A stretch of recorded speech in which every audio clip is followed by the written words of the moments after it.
Let us go then, you and I, when the evening is spread out against the sky like a patient etherized upon a table. Let us go through certain half-deserted streets, the muttering retreats of restless nights in one-night cheap hotels and sawdust restaurants with oyster shells, streets that follow like a tedious argument of insidious intent to lead you to an overwhelming question. Oh, do not ask, what is it? Let us go and make our visit. In the room the women come and go, talking of Michelangelo. The yellow fog that rubs its back upon the window panes. The yellow smoke that rubs its muzzle on the window panes, licked its tongue into the corners of the evening, lingered upon the pools that stand in drains, let fall upon its back the soot that falls from chimneys, slipped by the terrace, made a sudden leap, and, seeing that it was a soft October night, curled once about the house and fell asleep. And indeed there will be time for the yellow smoke that slides along the street, rubbing its back upon the window panes. There will be time. There will be time to prepare a face to meet the faces that you meet. There will be time to murder and create, and time for all the works and days of hands that lift and drop a question on your plate. Time for you and time for me, and time yet for 100 indecisions and for 100 visions and revisions before the taking of a toast and tea. In the room the women come and go, talking of Michelangelo. And indeed there will be time to wonder, do I dare? And do I dare? Time to turn back and descend the stair with a bald spot in the middle of my hair. They will say, how his hair is growing thin. My morning coat, my collar mounting firmly to the chin, my necktie rich and modest, but asserted by a simple pin. They will say, but how his arms and legs are thin. Do I dare disturb the universe? In a minute there is time for decisions and revisions, which a minute will reverse. For I have known them all already, known them all. Have known the evenings, mornings, afternoons. I have measured out my life with coffee spoons. I know the voices dying with a dying fall beneath the music from a farther room. So how should I presume? And I've known the eyes already, known them all. The eyes that fix you in a formulated phrase. And when I am formulated, sprawling on a pin, when I am pinned and wriggling on the wool, then how should I begin to spit out all the butt ends of my days and ways? And how should I presume?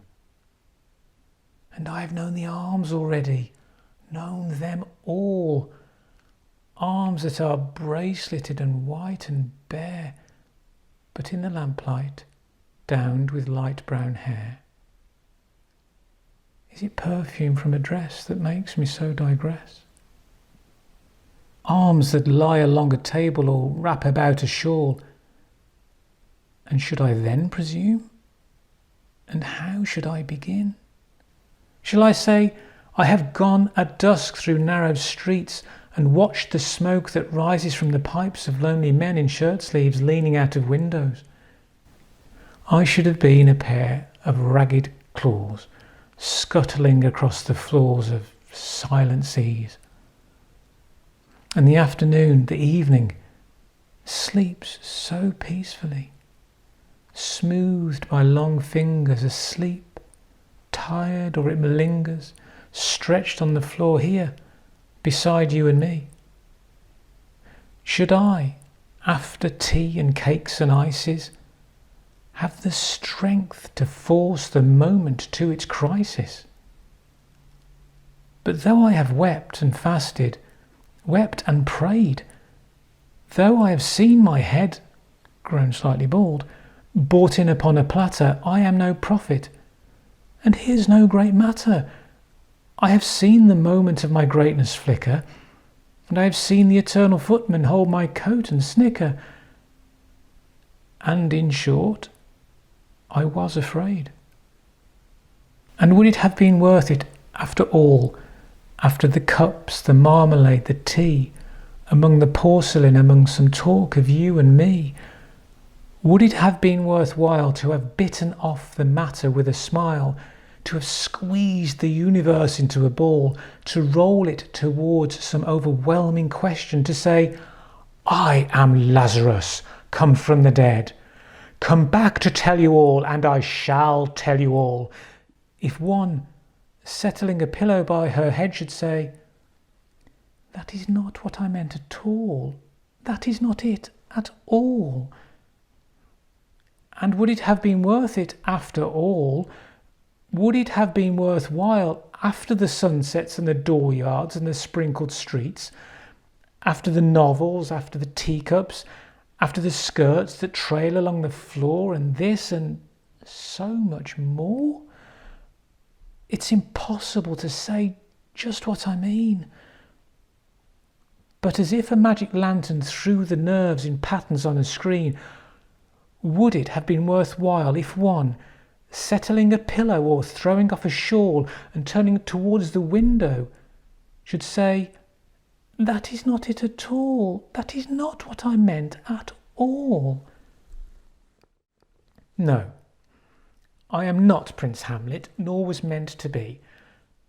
Am an attendant lord, one that will do to swell a progress, start a scene or two, advise the prince, no doubt an easy tool, deferential, glad to be of use, politic, cautious and meticulous, full of high sentence, but a bit obtuse, at times indeed almost ridiculous, almost at times the fool. I grow old. I grow old. I shall wear the bottoms of my trousers rolled. Shall I part my hair behind? Do I dare to eat a peach? I shall wear white flannel trousers and walk upon the beach. I have heard the mermaids singing, each to each. I do not think they will sing to me.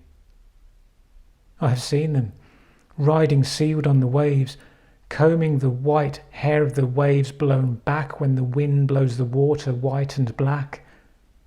We have lingered in the chambers of the sea by seagulls wreathed with seaweed red and brown till human voices wake us and we drown.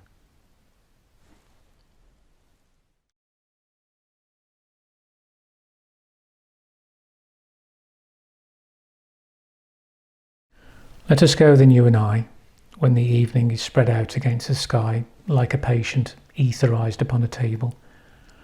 Let us go through certain half-deserted streets, the muttering retreats of restless nights in one-night cheap hotels and sawdust restaurants with oyster shells, streets that follow like a tedious argument of insidious intent to lead you to an overwhelming question. Oh, do not ask, what is it? Let us go and make our visit. In the room the women come and go, talking of Michelangelo. The yellow fog that rubs its back upon the window panes. The yellow smoke that rubs its muzzle on the window panes, licked its tongue into the corners of the evening, lingered upon the pools that stand in drains, let fall upon its back the soot that falls from chimneys, slipped by the terrace, made a sudden leap, and, seeing that it was a soft October night, curled once about the house and fell asleep.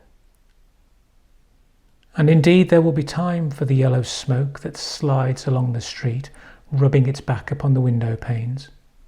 There will be time. There will be time to prepare a face to meet the faces that you meet. There will be time to murder and create, and time for all the works and days of hands that lift and drop a question on your plate. Time for you and time for me, and time yet for 100 indecisions and for 100 visions and revisions before the taking of a toast and tea. In the room the women come and go, talking of Michelangelo. And indeed there will be time to wonder, do I dare? And do I dare? Time to turn back and descend the stair with the bald spot in the middle of my hair. They will say, how his hair is growing thin. My morning coat, my collar mounting firmly to the chin, my necktie rich and modest, but asserted by a simple pin.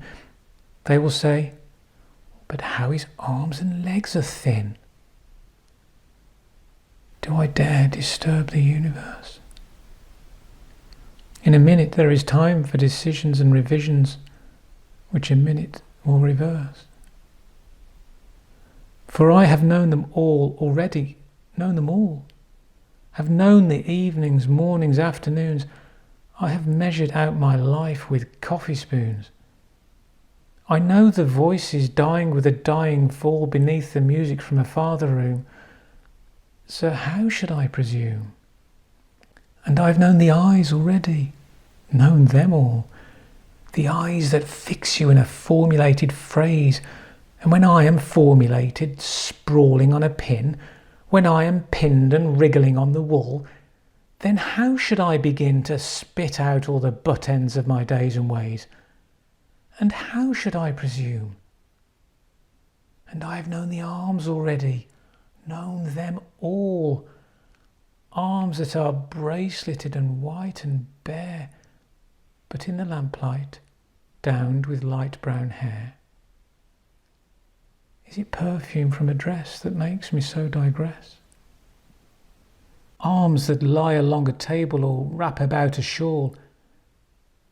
And should I then presume? And how should I begin? Shall I say, I have gone at dusk through narrow streets and watched the smoke that rises from the pipes of lonely men in shirt sleeves leaning out of windows? I should have been a pair of ragged claws scuttling across the floors of silent seas. And the afternoon, the evening, sleeps so peacefully, smoothed by long fingers, asleep, tired, or it malingers, stretched on the floor here, beside you and me. Should I, after tea and cakes and ices, have the strength to force the moment to its crisis? But though I have wept and fasted, wept and prayed, though I have seen my head, grown slightly bald, brought in upon a platter, I am no prophet, and here's no great matter. I have seen the moment of my greatness flicker, and I have seen the eternal footman hold my coat and snicker. And in short, I was afraid. And would it have been worth it, after all, after the cups, the marmalade, the tea, among the porcelain, among some talk of you and me, would it have been worthwhile to have bitten off the matter with a smile, to have squeezed the universe into a ball, to roll it towards some overwhelming question, to say, I am Lazarus, come from the dead, come back to tell you all, and I shall tell you all, if one, settling a pillow by her head, should say, that is not what I meant at all, that is not it at all. And would it have been worth it after all? Would it have been worthwhile after the sunsets and the dooryards and the sprinkled streets, after the novels, after the teacups, after the skirts that trail along the floor, and this and so much more? It's impossible to say just what I mean. But as if a magic lantern threw the nerves in patterns on a screen, would it have been worthwhile if one, settling a pillow or throwing off a shawl and turning towards the window, should say, that is not it at all, that is not what I meant at all? No, I am not Prince Hamlet, nor was meant to be. am an attendant lord, one that will do to swell a progress, start a scene or two, advise the prince, no doubt an easy tool, deferential, glad to be of use, politic, cautious and meticulous, full of high sentence, but a bit obtuse, at times indeed almost ridiculous, almost at times the fool. I grow old. I grow old. I shall wear the bottoms of my trousers rolled. Shall I part my hair behind? Do I dare to eat a peach? I shall wear white flannel trousers and walk upon the beach. I have heard the mermaids singing, each to each. I do not think they will sing to me. I have seen them, riding seaward on the waves, combing the white hair of the waves blown back when the wind blows the water white and black. We have lingered in the chambers of the sea by seagulls wreathed with seaweed red and brown till human voices wake us and we drown.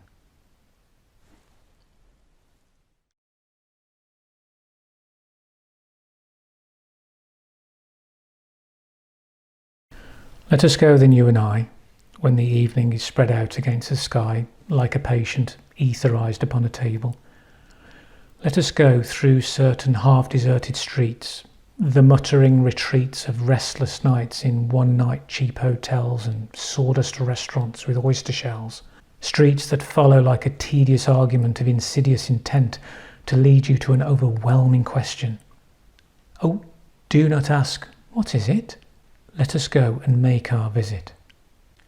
In the room the women come and go, talking of Michelangelo. The yellow fog that rubs its back upon the window panes. The yellow smoke that rubs its muzzle on the window panes, licked its tongue into the corners of the evening, lingered upon the pools that stand in drains, let fall upon its back the soot that falls from chimneys, slipped by the terrace, made a sudden leap, and, seeing that it was a soft October night, curled once about the house and fell asleep. And indeed there will be time for the yellow smoke that slides along the street, rubbing its back upon the window panes. There will be time. There will be time to prepare a face to meet the faces that you meet. There will be time to murder and create, and time for all the works and days of hands that lift and drop a question on your plate. Time for you and time for me, and time yet for 100 indecisions and for 100 visions and revisions before the taking of a toast and tea. In the room the women come and go, talking of Michelangelo. And indeed there will be time to wonder, do I dare? And do I dare? Time to turn back and descend the stair with a bald spot in the middle of my hair. They will say, how his hair is growing thin. My morning coat, my collar mounting firmly to the chin, my necktie rich and modest, but asserted by a simple pin. They will say, but how his arms and legs are thin. Do I dare disturb the universe? In a minute there is time for decisions and revisions, which a minute will reverse. For I have known them all already, known them all. Have known the evenings, mornings, afternoons. I have measured out my life with coffee spoons. I know the voices dying with a dying fall beneath the music from a farther room. So how should I presume? And I've known the eyes already, known them all. The eyes that fix you in a formulated phrase. And when I am formulated, sprawling on a pin, when I am pinned and wriggling on the wool, then how should I begin to spit out all the butt ends of my days and ways? And how should I presume? And I have known the arms already, known them all. Arms that are braceleted and white and bare, but in the lamplight, downed with light brown hair. Is it perfume from a dress that makes me so digress? Arms that lie along a table or wrap about a shawl. And should I then presume? And how should I begin? Shall I say, I have gone at dusk through narrow streets and watched the smoke that rises from the pipes of lonely men in shirt sleeves leaning out of windows? I should have been a pair of ragged claws scuttling across the floors of silent seas. And the afternoon, the evening, sleeps so peacefully, smoothed by long fingers, asleep, tired, or it malingers, stretched on the floor here, beside you and me. Should I, after tea and cakes and ices, have the strength to force the moment to its crisis? But though I have wept and fasted, wept and prayed, though I have seen my head, grown slightly bald, brought in upon a platter, I am no prophet, and here's no great matter. I have seen the moment of my greatness flicker, and I have seen the eternal footman hold my coat and snicker. And in short, I was afraid. And would it have been worth it, after all, after the cups, the marmalade, the tea, among the porcelain, among some talk of you and me, would it have been worthwhile to have bitten off the matter with a smile, to have squeezed the universe into a ball, to roll it towards some overwhelming question, to say, I am Lazarus, come from the dead, come back to tell you all, and I shall tell you all, if one, settling a pillow by her head, should say, that is not what I meant at all, that is not it at all. And would it have been worth it after all? Would it have been worthwhile after the sunsets and the dooryards and the sprinkled streets, after the novels, after the teacups, after the skirts that trail along the floor, and this and so much more? It's impossible to say just what I mean. But as if a magic lantern threw the nerves in patterns on a screen, would it have been worthwhile if one, settling a pillow or throwing off a shawl and turning towards the window, should say, that is not it at all, that is not what I meant at all? No, I am not Prince Hamlet, nor was meant to be. Am an attendant lord, one that will do to swell a progress, start a scene or two, advise the prince, no doubt an easy tool, deferential, glad to be of use, politic, cautious and meticulous, full of high sentence, but a bit obtuse, at times indeed almost ridiculous, almost at times the fool. I grow old. I grow old. I shall wear the bottoms of my trousers rolled. Shall I part my hair behind? Do I dare to eat a peach? I shall wear white flannel trousers and walk upon the beach. I have heard the mermaids singing, each to each. I do not think they will sing to me. I have seen them, riding seaward on the waves, combing the white hair of the waves blown back when the wind blows the water white and black. We have lingered in the chambers of the sea by seagulls wreathed with seaweed red and brown till human voices wake us and we drown